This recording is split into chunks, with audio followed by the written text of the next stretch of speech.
나의 바위 나의 구원이신 하느님, 내 머리의 생각과 내 입술의 말들이 주님 마음에 들게 하소서. 아멘.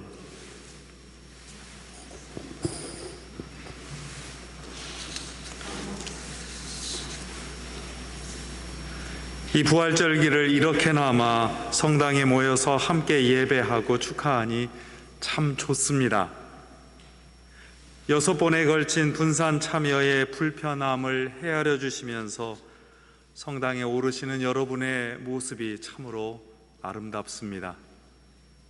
여러 사정과 건강의 이유 때문에 함께 하지 못하는 교우들이 참으로 그립습니다. 다른 분들의 편의를 위한 양보와 배려를 보여주시니 감사하다는 말씀을 전합니다. 방금 복음 말씀처럼 부활하신 주님은 어디에나 계시고 우리가 생각하는 벽을 넘어서서 찾아주시고 우리에게 힘을 주십니다. 이곳에 계신 주님께서는 이 화면 너머에도 계시다는 사실이야말로 부활 신앙의 놀라운 깨달음입니다. 이와 함께 우리는 오늘 읽은 사도행전에 담긴 초대교회 공동체를 생각합니다. 부활을 맞았다고 해서 우리의 삶에서 또 제자들의 삶에서 어려움이 없어지지는 않았습니다. 오히려 그들을 향한 오해와 박해가 더 심해졌습니다. 그런데 이럴수록 부활의 그리스도인들은 그 어려움 속에서도 한 마음, 한 뜻이 되었다고 증언합니다. 자신을 더 내놓아서 다른 사람들과 나누는 일에 열심이었다고 합니다. 그리고 이럴수록 축복을 더 받았다는 증언이 생생합니다. 실제로 지난 1년이 넘는 코로나 전염증 상황에서 여러분이 이 교회를 그리고 이 사회를 위해서 보여준 모습이기도 합니다. 불편함을 참아내면서 주님의 몸인 교회를 향한 염려로 마음과 손길을 더 모아주신 분들입니다. 세상이 겪는 고통을 살피면서 서로 이해하고 격려하고 기도해 주시는 여러분입니다. 그 선한 마음과 그 베푸는 실천에 하느님께서 큰 축복을 내려주십니다. 이 축복과 함께 사도행전은 이러한 신앙인의 모임이 더 커갔다고 증언합니다. 주님을 믿는 사람들의 수가 내내 늘어나게 되었다는 말입니다.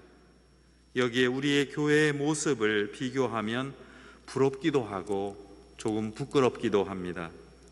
지난 131년 동안 우리 한국 성공회의 모습은 그렇게 커갔는지 되돌아봅니다. 게다가 최근 감염증 상황 때문에 신앙의 친교와 배움을 위한 모임이 더 커나가지 못해서 아쉽습니다. 오시는 발길도 조심하시고 혹은 자제하라고 말씀드릴 수밖에 없는 처지가 참으로 안타깝습니다. 그런데 성서의 표현을 잘 보면 모임이 커졌다 또는 수가 늘어났다는 말은 원래 표현을 보면 더해졌다는 뜻을 가지고 있습니다. 이 말은 신자들이 모임이 늘어나는 것은 사람의 일로 된 것이 아니라 하느님의 의지로, 하느님의 뜻으로 사람들이 공동체로 이끌려 왔다는 말입니다.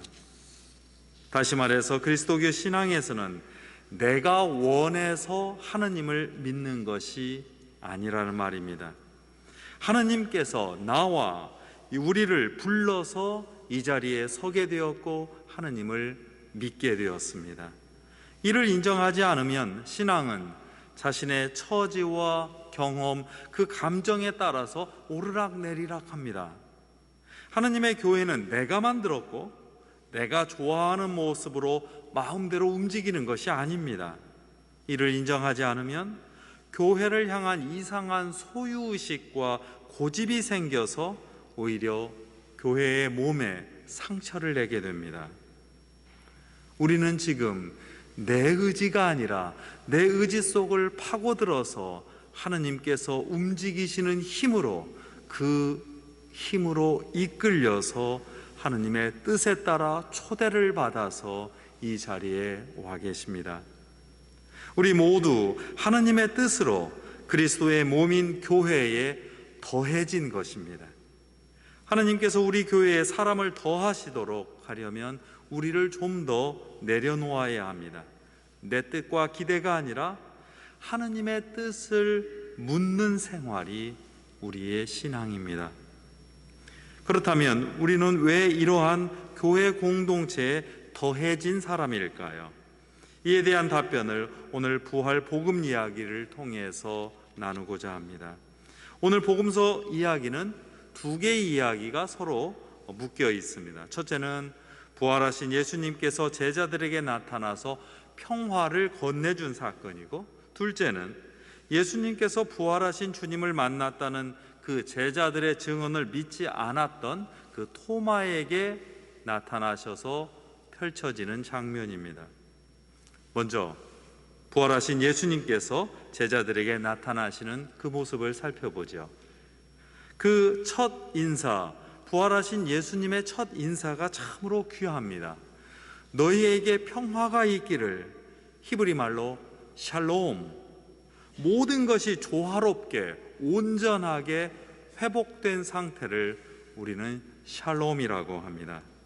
주님의 인사는 우리를 초대하셔서 주님의 부활하신 몸속으로 들어오라는 그런 놀라운 인사입니다. 이 성당에 들어오신 여러분은 그 마음으로 이 성당에서 지금 함께 예배드리는 그 일로 주님의 온전한 몸 안에서 샬롬을 누리는 분들입니다.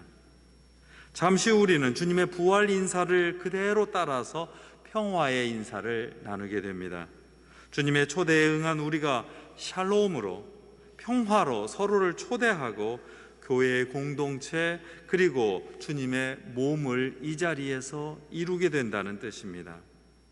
우리는 서로 온전하게 만들어주는 사람으로서 이 자리에 있고, 그리고 세상에 나아가서 평화를 위하여 일하는 사람이 됩니다. 주님은 평화 인사와 함께 다른 선물을 덤으로 건네주십니다. 평화와 더불어 성령을 부어주십니다. 왜냐하면 아무리 우리가 서로 평화를 원한다 하더라도 그 힘이 나에게서 나오는 한 그 평화가 제대로 유지되지 않기 때문입니다. 오로지 그 힘은 주님에게서 나오기 때문입니다. 미움과 분노, 공격과 죽음에 이르는 폭력을 넘는 평화는 우리 인간이 세울 수 없습니다.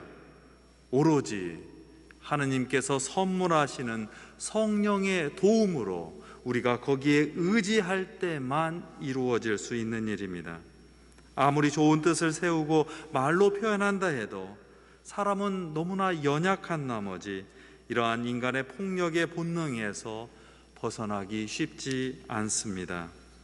평화를 위한 힘은 주님께서 주시는 성령에서 나옵니다. 화해의 성령, 용서의 성령, 사랑의 성령에 의지하여서 그리고 거기에 이끌려야만 우리는 주님의 평화를 누릴 수 있고 또한 나눌 수 있습니다. 우리의 의지와 지식과 경험을 이 성령에 맡겨서 함께 조율해야만 우리의 마음, 우리의 가정, 그리고 우리 교회와 사회가 평화를 얻을 수 있습니다. 이런 점에서 부활은 주님께서 주시는 성령을 통해서 우리 안에 평화를 이루는 사건입니다. 부활은 지금까지 우리가 가지고 있던 모든 생각을 바꾸어 놓습니다. 우리가 가진 가치 기준으로 예수님을 보면 그분은 실패자입니다. 그는 평생도록 12명의 제자밖에 두지 못했습니다. 그런데 그들마저도 최후의 순간에 모두 하나같이 스승을 배신했습니다. 그러나 예수님은 다시 이러한 못난 제자들을 다시 찾아오시는 분입니다. 실패한 사람들, 상처 입은 사람들을 다시 찾아와 그들에게 새로운 힘을 주시는 분입니다. 그래서 이들은 성령을 통해서 새로운 사람이 되고 주님께서 주시는 평화를 입어서 새로운 선교의 전도자가 되었습니다. 옛날 일은 이제 묻고 새로운 사람으로 태어나서 새로운 주님의 몸을 함께 이루게 되었습니다. 두 번째 장면으로 이제 넘어갑니다. 우리는 주님의 제자 토마를 만납니다. 토마는 사실 예수님이 제자들에게 나타났을 때 함께 있지 않았었다고 합니다. 그래서 주님께서 주시는 평화의 인사 그리고 성령을 받을 기회를 잠시 놓쳤다고 봐야 할 것입니다. 그러나 저는 그가 게으르거나 무서워서 제자들 모임에 참여하지 않았다고 생각하지 않습니다. 오히려 그는 다른 제자들과는 달리, 성서에 보면 다른 제자들은 빗장을 걸어놓고 무서워서 자기들 방에 숨어 있었다고 하거든요. 그런데 토마만은 오히려 밖에 나가서 주님을 찾아다니며 주님의 몸이라도 만져보려고 그렇게 싸돌아다니고 있었는지도 모르겠습니다. 그렇게 자신의 열심으로 찾았던 주님을 못 보았으니 문만 잠그고 있었던 제자들의 증언을 믿을 수 없었습니다. 그는 제자들의 말을 못 믿었지 그 주님을 못 믿었던 것이 아닙니다. 결국 그때 예수님께서 토마에게 나타나셔서 말씀을 건네셨을 때 그는 당장 주님의 음성을 알아듣고 나의 주님, 나의 하느님이라고 응답하며 주님을 맞이했습니다. 그는 의심하는 토마가 아니라 주님을 온 몸과 마음으로 찾아다니며 결국 주님을 직접 만난 멋진 사도였습니다. 이 만남의 장면에서 꼭 기억해야 할 부분이 있습니다. 예수님께서 닫힌 벽을 뚫고 들어오시는 모습입니다. 예수님의 새로운 몸은 우리가 세우고 서로 차단하려고 하는 두꺼운 벽, 두려움과 좌절감에 둘러싸여서 나만을 그대로 지키려고 하는 그 벽을 뚫고서 들어오십니다. 그것이 바로 예수님의 새로운 몸의 본질입니다. 여러분은 주님의 세례 때에 닫힌 하늘을 꿰뚫고 내려왔던 사랑의 음성을 기억하고 계십니다. 바로 그처럼 오늘 주님은 우리의 닫힌 마음을 꿰뚫고 들어오셔서 평화와 성령을 선물로 전해주십니다. 우리는 이 꿰뚫고 오시는 주님의 몸을 좀 어려운 말로 통교하는 몸이라고 말하고 싶습니다. 부활의 몸은 이렇게 아무런 거칠 것도 없이 통교하는 몸입니다. 주님은 이로써 우리 자신이 이러한 부활의 몸이 되어서 함께 서로 나누는 사람이 되어야 한다고 말씀하십니다. 주님께서 부활로 하느님과 인간 사이의 벽을 허물어 버리시고 우리와 직접 친교하고자 하셨으니 우리 역시 예수님과 하느님과 친교하고 그리고 우리 안에서 서로 통교하며 사귀는 그런 몸을 이루어야 한다는 부탁입니다. 어떤 고정관념으로 사태를 파악하고 사람에 관한 편견을 키우는 일들은 옛 관습입니다. 부활을 경험하지 않은 사람들의 처신입니다. 예수님을 믿는다면서 내내 자신의 명예와 이익, 자신의 주장과 이념만을 내세운다면 이는 부활하신 주님을 거절하는 일입니다. 통교하는, 거칠 것 없이 누군가를 찾아가 껴안으려고 하는 그 부활의 몸이 주는 평화와 화합 그리고 용서와 화해를 우리는 믿기 때문입니다. 오늘 만난 토마는 나중에 위대한 선교사가 되었습니다. 모든 벽을 꿰뚫고 들어오시며 자유롭게 드나드시는 그 몸을 경험한 토마는 예수님의 부활의 진리가 넘지 못할 국경은 없노라고 확신했습니다. 그는 산을 넘고 물을 건너서 결국에는 인도에까지 가서 주님의 말씀을 전했다고 전승은 말합니다. 어떤 점에서 사도 바울과 함께 가장 위대한 전도자는 바로 토마였습니다. 부활은 주님의 몸이 변화된 사건입니다. 그러나 부활절기는 이제 우리의 몸이 변화되는 시기입니다. 몸이 변한다는 것은 우리의 옛날의 습관, 생각, 가치 판단이 변한다는 뜻입니다. 사람을 판단하는 눈과 가치도 이제 평화와 성령을 통해서 바라보아야 한다는 것이죠. 누군가와 이야기하고 이야기를 듣고자 할 때도 그 마음의 깊숙한 곳을 헤아리면서 그 상처를 바라보면 마음이 통하게 되어 있다는 말입니다. 마치 주님께서 당신의 상처를 만져보라고 하셨듯이 다른 이들의 상처 안에서 우리는 우리 자신의 아픔을 헤아리며 그 상처를 서로 보듬고 걷습니다. 어떤 이익과 명예를 내세우기보다는 새로운 시간 속에서 세상의 평화를 위해서, 세상의 분열을 치유하기 위해서 자신을 낮추는 행동이기도 합니다. 이것이 우리가 그리스도의 몸인 교회 안에서 하나의 지체로 조금씩 더해진다는 뜻입니다.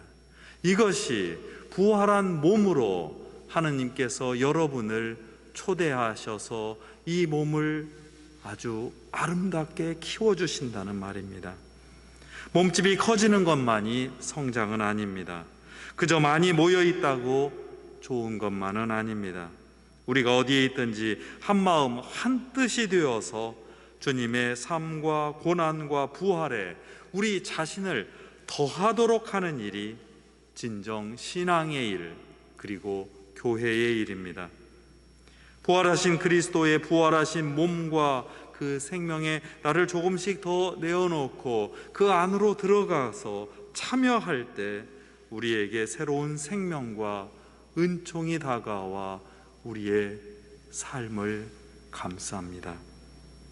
어디에 있든 한마음 한뜻으로 우리 서울 주교자 성당을 그리스도의 몸으로 세우고 있는 여러분은 진실로 아름다운 부활의 증인입니다.